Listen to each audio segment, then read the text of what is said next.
একটু ঘাটের দিকে যাচ্ছি, যদিও ঘুরে ঘুরে বৃষ্টি পড়ছে।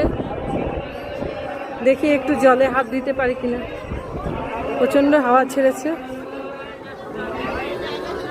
এই যে জল নিয়ে এসছে, দেখি আমাকে একটু দাও। আচ্ছা আমি নিয়ে আসছি, একটু দাও।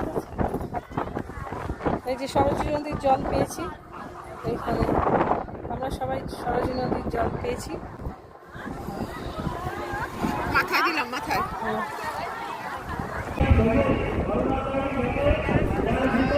এসেছি সরোজিনী নদীর তীরে, কিন্তু প্রচণ্ড ঝোড়ো হাওয়া। ওপাশটা পুরো মানে আবছা হয়ে রয়েছে, ওদিকে হয়তো বৃষ্টি পড়ছে, আর ছাতাও আটকাচ্ছে না, এত হাওয়াও দিচ্ছে। এইখানটাতে মনে হয় বিকেলবেলা আরতি হয়, সেটা তো আমরা এখন থাকবো না, বিকেলবেলাটা দেখা যাবে না। এই পুরো ঘাটটা আর ওইখানে নৌকোগুলো সারি সারি বাঁধা রয়েছে। বিকেলবেলা ঘাটে ওখানে থেকে সবাই আরতি দেখবে, কিন্তু জানি না কতক্ষণ থাকতে পারবো।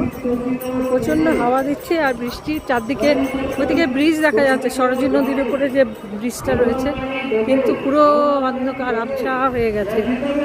মানে হাওয়া দিচ্ছে তো, হাওয়ার চোটে জলগুলো ঢেউ খেলে খেলে এগিয়ে চলেছে। কি সুন্দর ছোটো ছোটো ঢেউ খেলেছে। আর এখানে কি সুন্দর নৌকোগুলো শাসা দিয়ে দাঁড়িয়ে রয়েছে বিকেলবেলা। আর আমি ওই একটু জলটা হাতে নেওয়ার চেষ্টা করছি, হাতে নিলাম।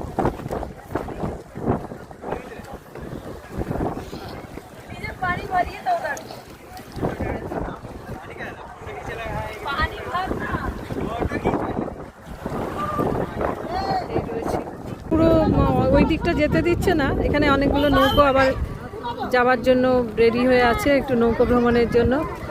আমাদের সময় নেই, ট্রেন ধরতে হবে, তাই জন্য আমরা যাচ্ছি না।